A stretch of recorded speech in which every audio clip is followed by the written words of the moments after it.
The water hit him like a wall of ice. 1 second he was on deck, the next he was underwater, tumbling in the dark with no idea which way was up.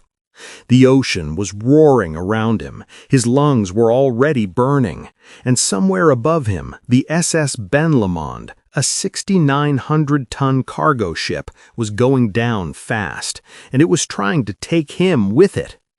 You know that thing where a bathtub drain sucks water down in a spiral? Now imagine that, but you're the water, and the drain is a sinking ship. The suction was pulling him deeper. His chest felt like it was being crushed in a vice. He kicked, hard, toward a thin sliver of gray light somewhere above him. He broke the surface, gasping so hard it sounded like a scream.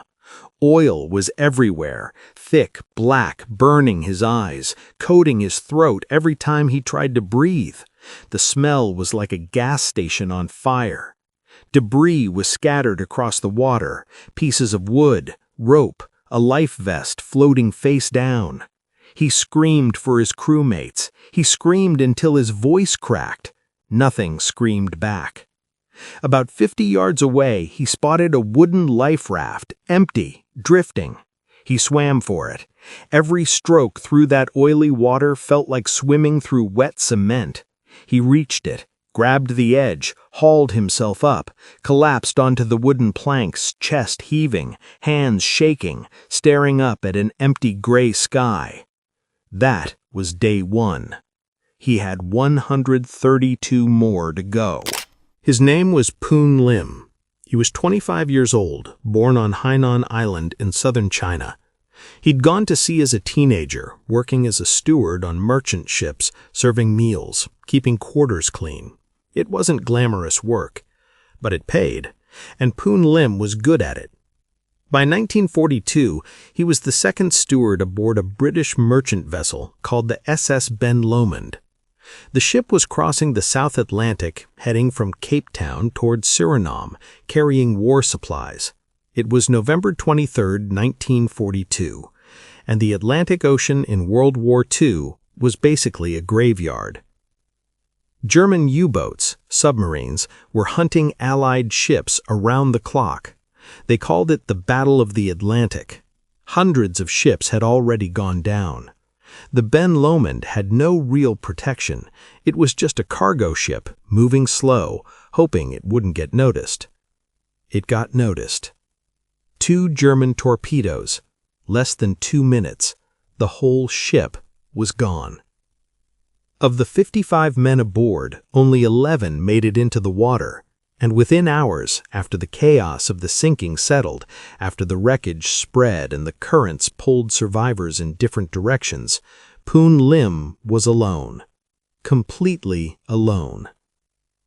On the raft, he found the standard emergency supplies, some hard biscuits, a few tins of pemmican, which is basically compressed beef fat, a small jug of water, a bag of flares, a flashlight, and some rope.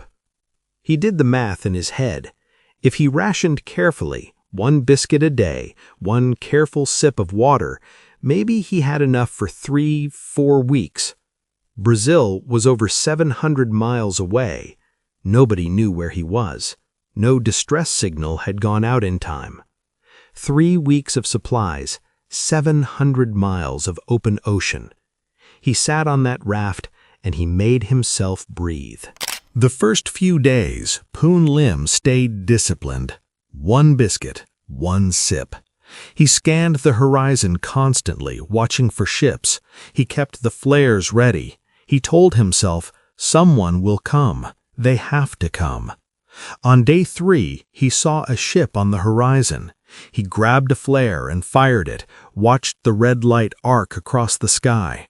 The ship kept moving, kept going, disappeared over the horizon like it had never been there.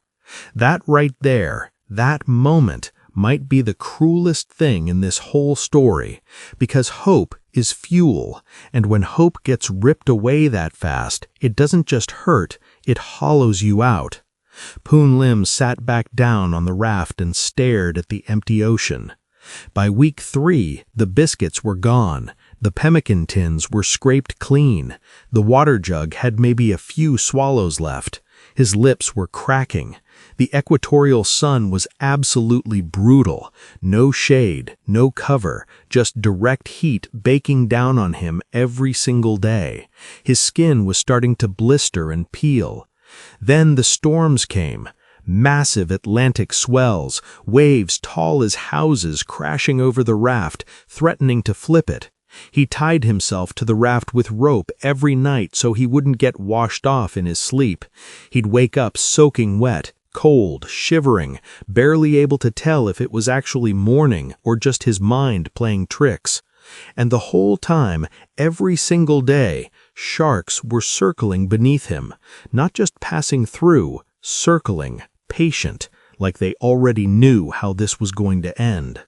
But here's where Poon Lim's story changes direction entirely, because most people in that situation would wait, would ration what little they had left and hope and pray and slowly fade.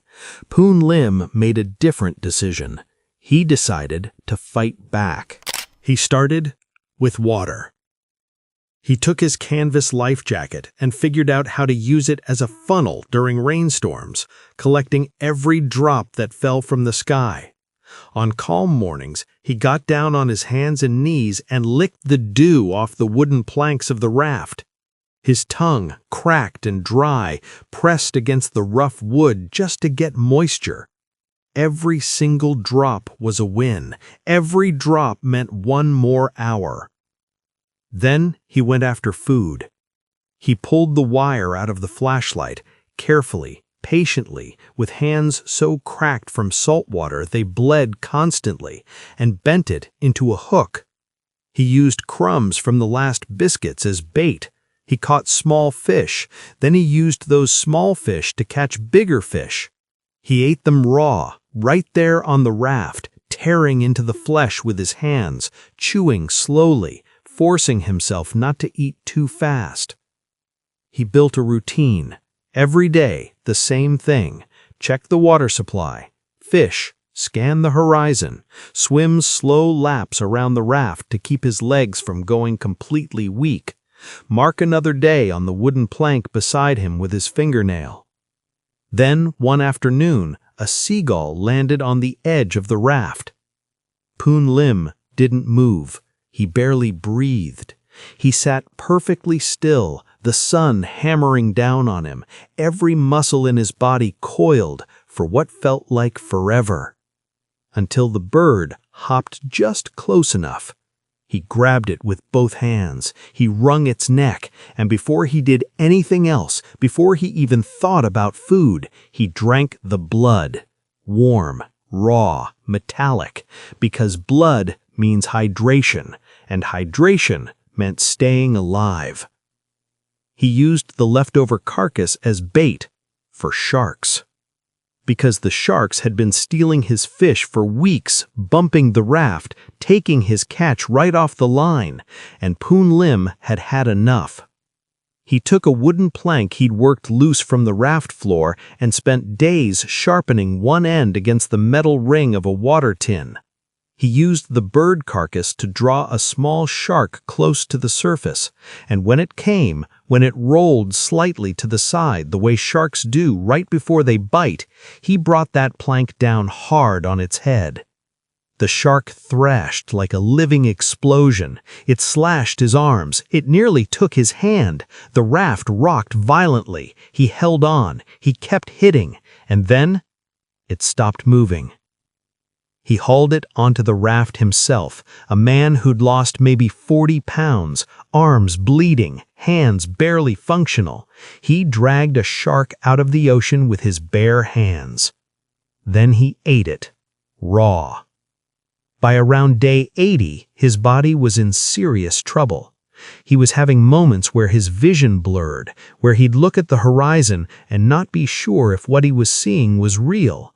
His skin was a mess, open sores from constant saltwater exposure, sunburn so deep it had gone past pain into a dull, permanent heat. But every morning he got up, he checked his water, he fished, he swam his laps, He marked another day, one small target at a time.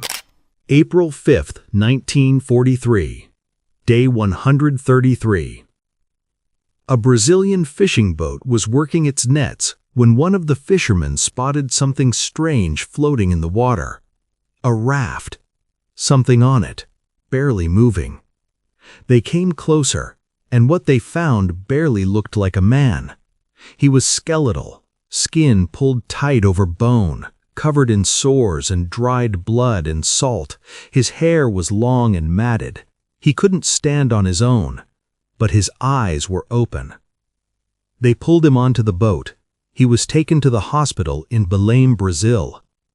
The doctors who examined him were stunned not by how bad he looked, but by the fact that his organs were largely intact. Malnourished, yes, severely depleted, but not broken. Within weeks, he was walking again. 133 days, alone on a wooden raft in the middle of the Atlantic Ocean. A record that had never been set before. A record that has never been broken since. The British Royal Navy was so impressed by what he'd done and how he'd done it that they studied his methods and rewrote their maritime survival training based on what one man figured out alone on a raft. King George VI personally awarded Poon Lim the British Empire Medal. He tried to become a British citizen after the war. Immigration officials denied him because of where he was from. It took public outcry and serious political pressure before they finally granted it. Even after everything, the world made him fight for basic dignity. He eventually moved to the United States, settled in Brooklyn, New York, lived a quiet life, had a family, worked normal jobs. And mostly, he didn't talk about those 133 days.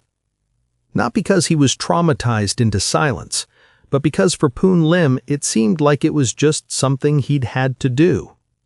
He passed away in 1991, at age 72. Here's what I want you to take from this. Poon Lim was not a Navy SEAL. He wasn't a trained survival expert. He was a 25-year-old guy who served food on a ship. The reason he survived isn't some crazy superhuman ability. It's because he refused to be passive. Every single day, no matter how bad it got, he found one small thing he could control. Today's water, today's fish, today's laps around the raft.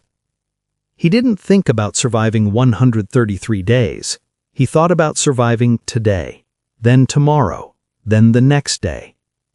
In any crisis, any moment where everything feels completely out of control, the move is the same. Shrink your world down. Find the one small target in front of you. Hit it. Then find the next one. That's it. That's the whole thing. Poon Lim. Remember that name.